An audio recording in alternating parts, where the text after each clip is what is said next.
Hi, I'm Circe Woessner, the director of the Museum of the American Military Family in Tijeras, New Mexico, and this is our podcast, Schooling with Uncle Sam. I'm speaking today with Kim Metters, who is a DODDS brat and a Navy veteran and a really good friend of mine. Hi, Kim. Hi, Circe. Hey, I consider you a really good friend. We have a high school in common, but I didn't really know you until I was an adult and we met at one of the brat reunions somewhere. I was friends with your younger brother, Eric, who was a grade ahead of me at Carlson American High School.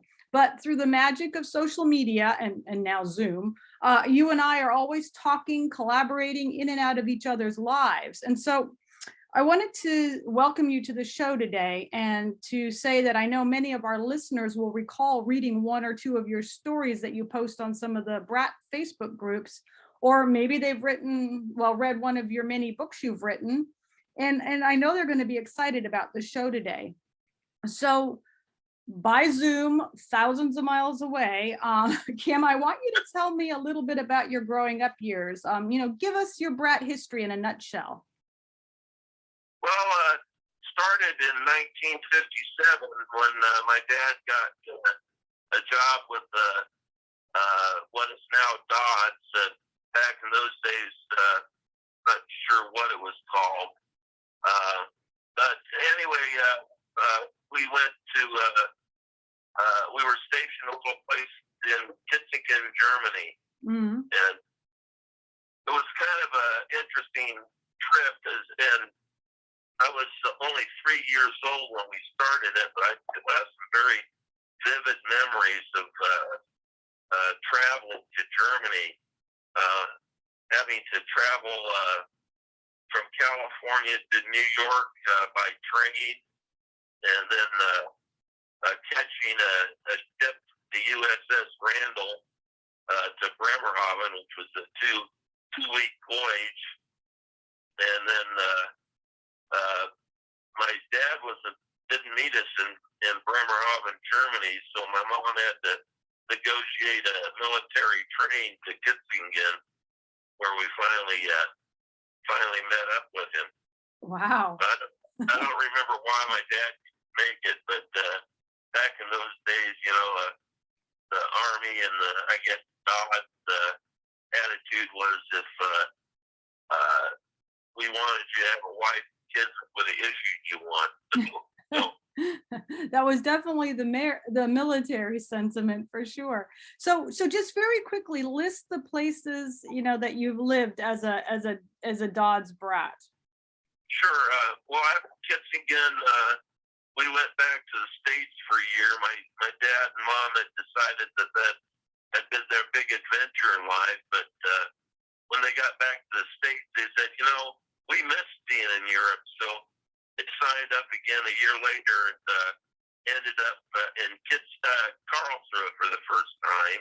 Mm-hmm. Then we stayed there for 2 years, and then we moved to Hohenfels, Germany,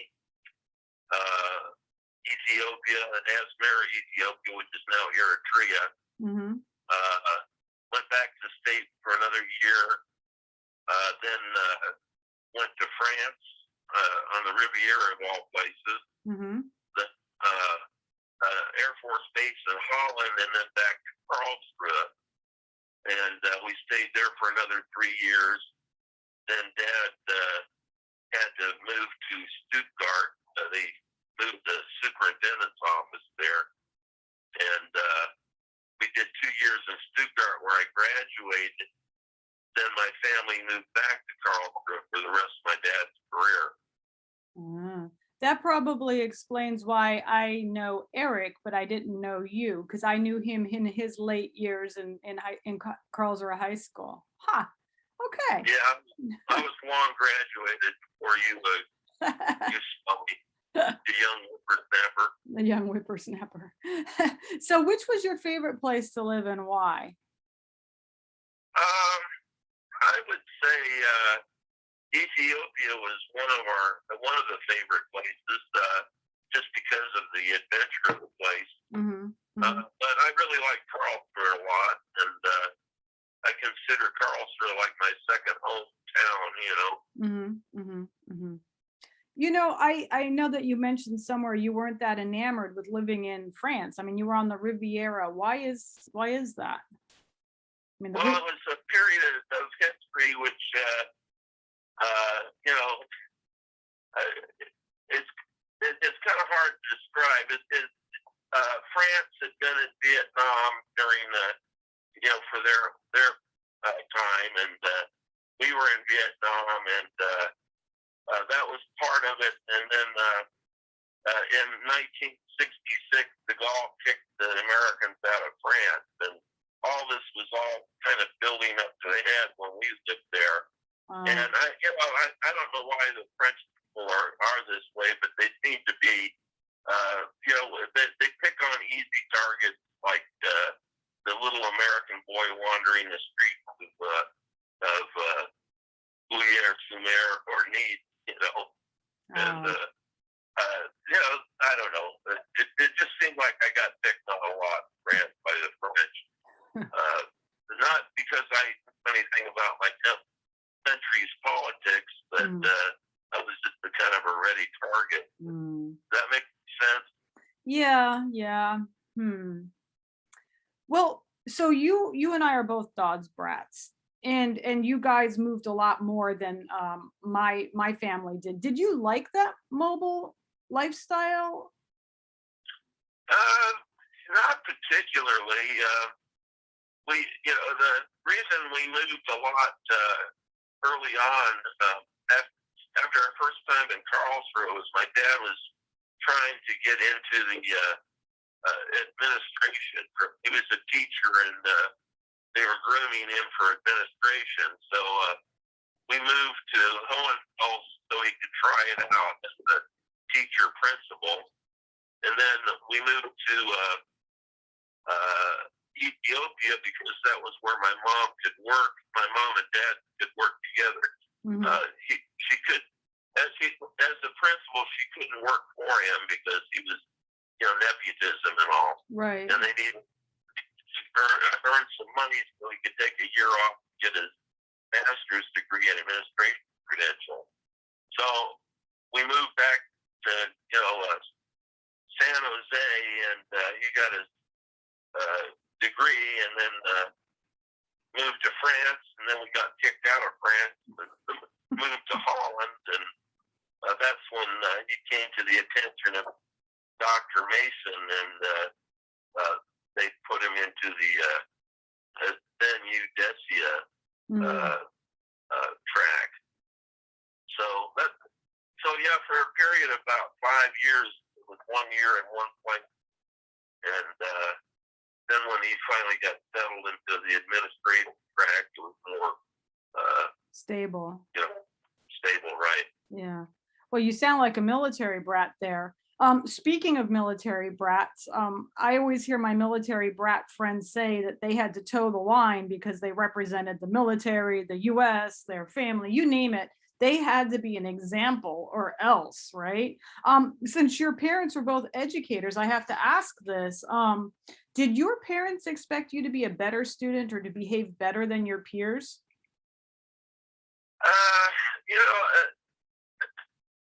I think they wanted me to be, but I was kind of a stubborn child, and the problem was, I went to school in the same school that my mom and dad either taught or was principal at. So, you want to be that goody kid. So I was often a very poor student, or one that got into trouble. So I'd be more of a regular kid. Does that make any sense? Yeah, no. I recently, go ahead. Go ahead. I was going to say, I recently found a bunch of my old report cards. My mom and dad were both teachers and administrators too. So I recently found some of my old report cards, and I was reading my teachers' comments, and a recurring theme for me was Circe talks too much. Circe is disorganized. And my personal favorite was Circe is too confident. So what recurring themes, I think you're alluding to them, were in your report cards? I mean, they didn't say Kim is a stubborn kid, did they? Well, some of them said that. I think there was maybe a suspicion I needed to go into special ed or something. I don't know. But anyway, yeah, I had very similar comments. But, you know, it kind of all changed when my dad actually got out of school and I didn't have that contact anymore. So right around the 9th grade, everything changed. And I started getting great grades and, you know, doing my homework. And I wanted to play sports. That was part of it, you know. And, like, right around 9th grade, it all changed around for me. Well, speaking of 9th grade, I know like me, you went on to be a teacher later on in life, but thinking back to 9th grade, did you ever think you'd grow up to be a teacher? Absolutely not. I probably would be worried if I graduated from high school in 9th grade, you know. But no, it was. If anything, I think I was leaning more towards the military at that point. So why did you decide to become a teacher? And I guess, was there a specific educator who later on when you were making that career choice that you realized had inspired you? Yeah, I had a couple teachers that were really great to me. I had one lady at Carlson. She was the librarian there that really kind of inspired me to start reading, which I never really enjoyed that much, but that was one person. And as far as, you know, as a choice to become a teacher, I assumed it was, you know, basically the family business, you know, and both my parents were very encouraging in that respect that I get into education. So, anyway.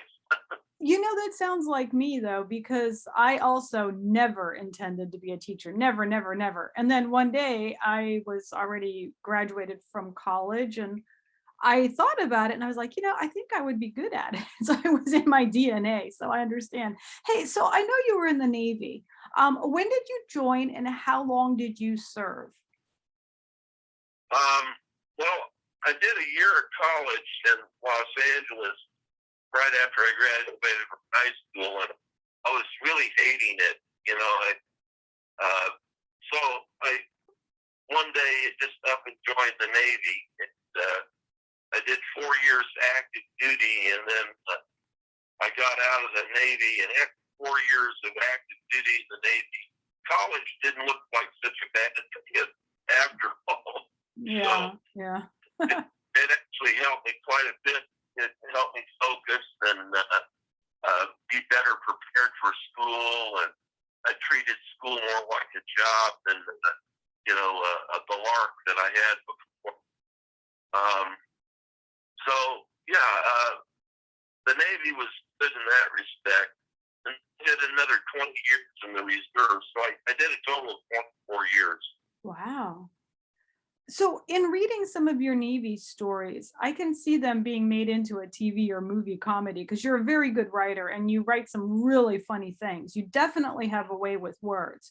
But your 2013 blog post about the Seven Seas Locker Club, which we've got posted on our museum blog, is our most popular post, even since 2013. And it has over 140 comments. And at least once or twice a month, I am moderating another comment because people are reading that blog and really getting excited. But it's a really short piece. It's only 3 paragraphs.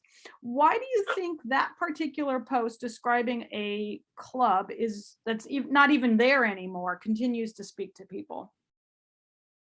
You know, I have no idea why that's so popular, but you know, I'm amazed. I think the reason why it resonates with so many sailors is because it was there for them from the 40s up until the mid to late '70s when it finally closed.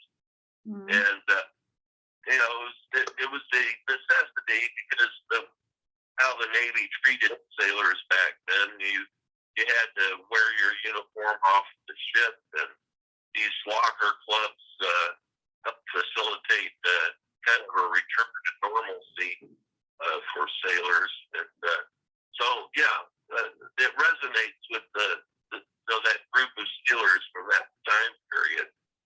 Well, it's a lovely piece and very poignant, and I'll post the link to it underneath this podcast when I post it.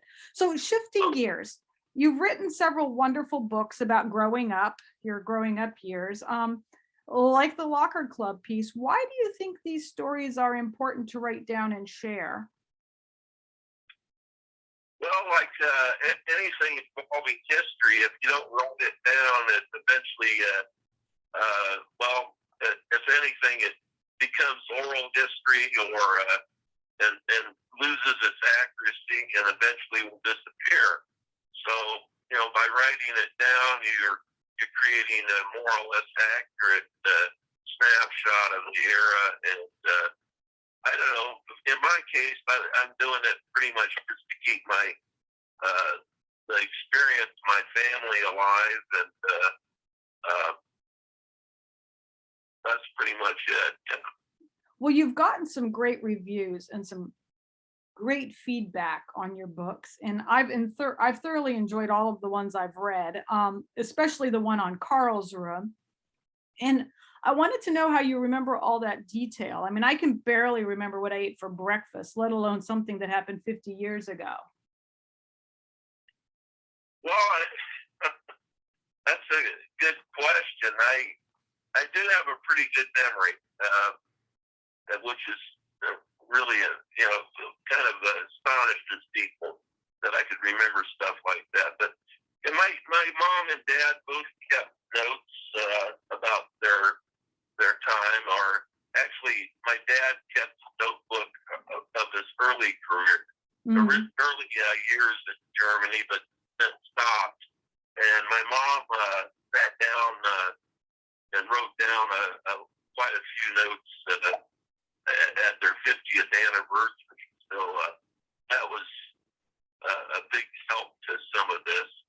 Also, my dad was an avid photographer, and so we had this thousands of slides of our time in Europe that was this big visual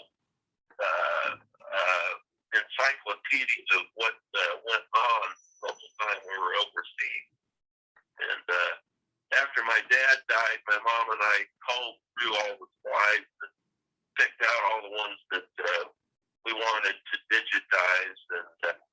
And amazingly, those slides turned out to be as crisp and clear as they were the day they were taken, when they were digitized.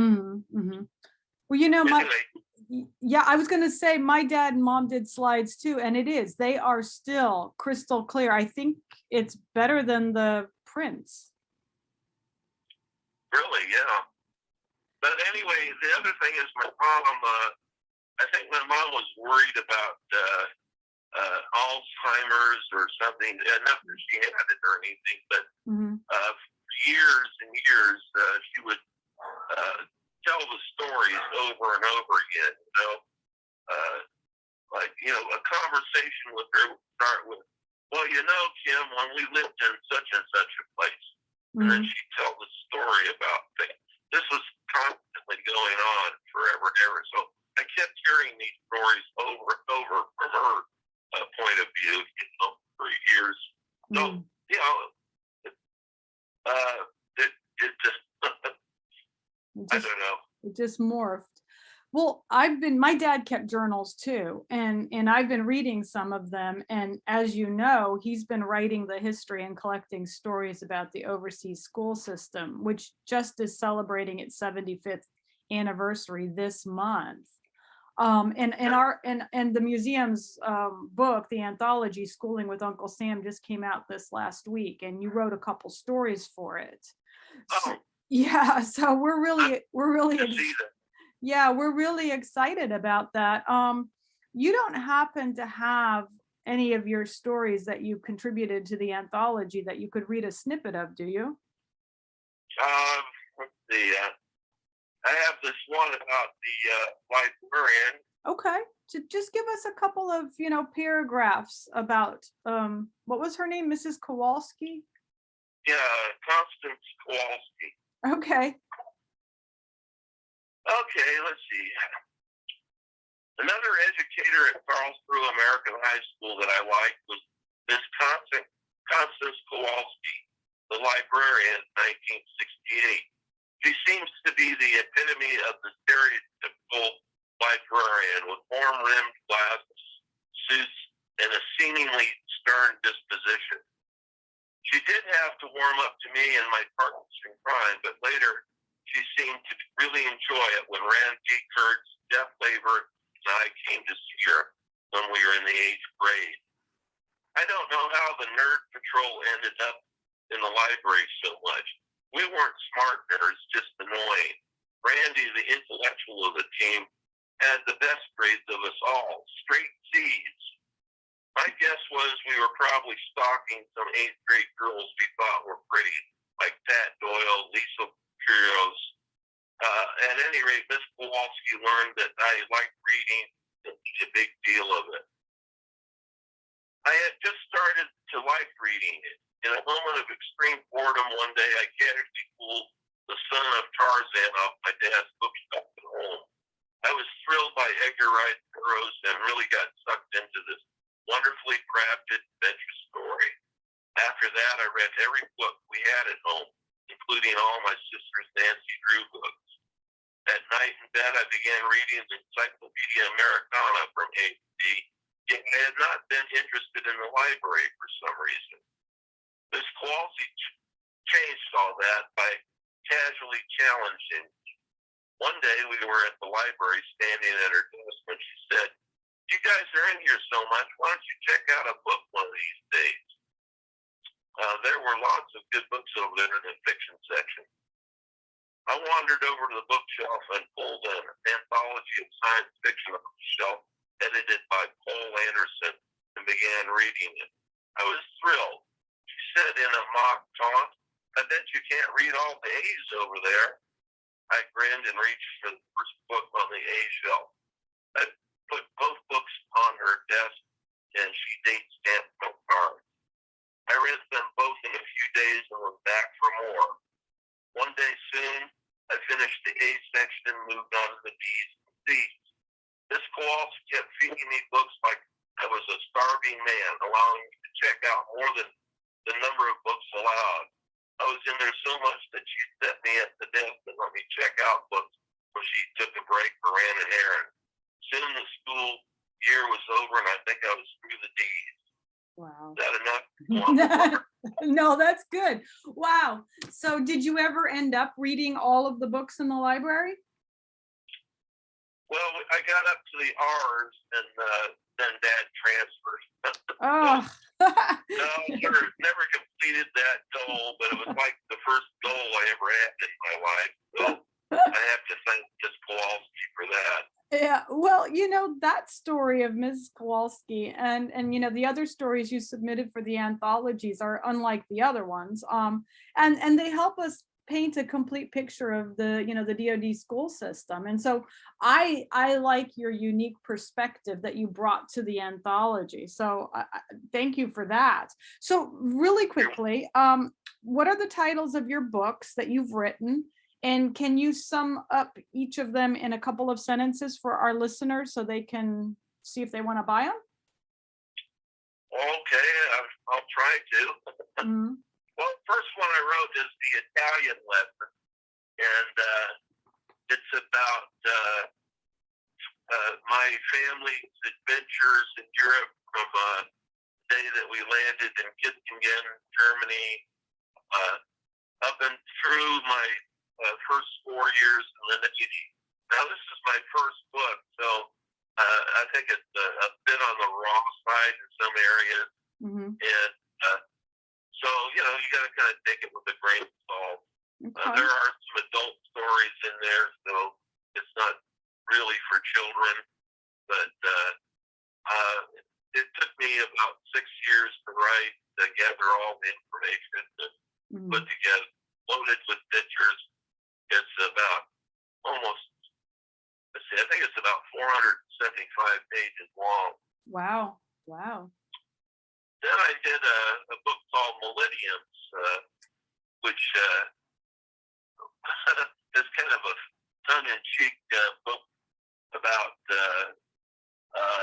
how millennials view us through our idioms. And so I decided to write a book explaining idioms to millennials. And sounds good. I picked the book, and I realized that if I was a millennial, I'd probably just look it up on my cell phone. So why bother with it? But I enjoyed reading that. I gave your dad a copy of that when I visited. Oh, okay. And then they have a couple other children's books I call my Chloe Carlson Adventures, about a little girl and her brother. I like them. They're my first attempt at that type of fiction. So there's two of those. Then wait, of course, Kim, Chloe Carlson. Chloe Carlson, yeah. Okay, all right. Go ahead. Then I just, while living in Paul Revere Village, a book about Karlsruhe in particular. Some of it I pulled out of the Italian lesson and used that as the basis. But in the Italian lesson, it's only basically a couple pages long, and the newer book, I covered it 250 pages. So it's a very detailed book, complete with maps, pictures, some original art, and most people have really from Carlsruhe area really enjoyed the book. Well, it helped me. I'll tell you what, because I can't remember. I mean, I lived in Karlsruhe for, I don't know, 16, 17 years. And I can't remember, like, you helped me like remember what the Stars and Stripes bookstore looked like, or like where the snack bar was. So it was a very helpful book for me to reclaim my youthful memories. Thank you, Kim, for that. Oh, you're welcome. I just went to the reunion, Karlsruhe reunion, a week or two ago, and everybody there was very complimentary too. So I'm glad I did it. And my last book is about my naval. It's kind of an autobiography of me through my naval years. And I entitled that "The Naval Adventures of a Dental Sailor." And I don't know. I'm kind of got the writing bug now, and I'm starting to be able to knock these things out a lot quicker than I had before. I'm not sure what my next project will be, but anyway, if you want to buy any of my books or just kind of look at them, they're all on Amazon. Type in my name, Kimball Peppers, and then click the book thing, and you should get every book I've ever written. Okay, so Kimball's Kimball Medders, Medders. Perfect. Yes. Okay, on Amazon. Very good. So we need to wrap it up, but what would you like our listeners to know about you or your writing that I didn't ask? Well, my writing is more for me and than for you, is what I'm trying to say.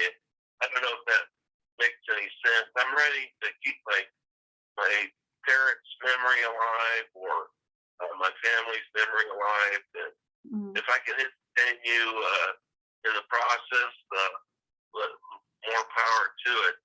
I once had somebody describe my writing as raw but honest. I think that's the best compliment anybody's ever given me. So Well, I think your writing is very relatable. I do know some of the people in your books, but even if I didn't know somebody in your book, we've all felt awkward. We've all known, people like some of the people you've described. And, so I mean, the books are relatable and they're entertaining and they're thought provoking, even if we didn't live in your world. So I think that people will enjoy them. And I think raw and honest is an excellent way to sum them up. So my last question for you. Oh wait, I have something to say before I ask you my last question. So I think maybe your next project ought to be Stuttgart High School, because all your Stuttgart friends are like, huh? Why Karlsruhe? Why not Stuttgart? Go Stallions.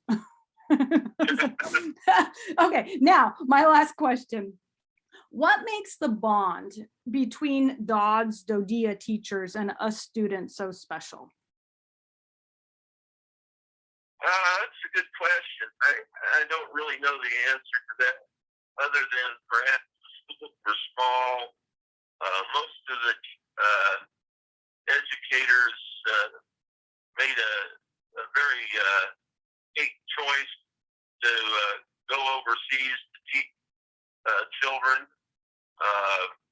And I think most of them, with a few exceptions, had a very good time teaching us. There were always odd teacher that got homesick and quit mid-year, and that which caused problems. But on the other hand, I think they treated us more like family and friends than they did the students. Does that make any sense? Yeah, I think so. I think so. I'm still in touch with my first grade and second grade teachers and, some of my high school teachers. And, that was a long, long, long time ago. So I think that there is a relationship bonds between us teachers and students us students and students, the brats. So it makes perfect sense. So Kim, thank you. This has been really fun. I've enjoyed the conversation very much. So Well, thanks for having me on your podcast. This is my first one, and I'm sorry about all the problems we had getting connected up. Just put it down to being an old fart. Well, any rate, I wanted to, well, yeah, and luckily my dog hasn't exploded. They've had so many exciting things go by in our street. We haven't had one dog alarm, so that's good. So thanks to the magic of Zoom and cell phones and all that, we're connected. But I wanted to remind our listener that the museum's podcasts are supported in part by New Mexico Arts, the New Mexico Humanities Council, Sandia Area Credit Union, and organizations like Military Brat Seal and Military Brats Registry. And once again, this has been our podcast, Schooling with Uncle Sam, and thank you all for listening.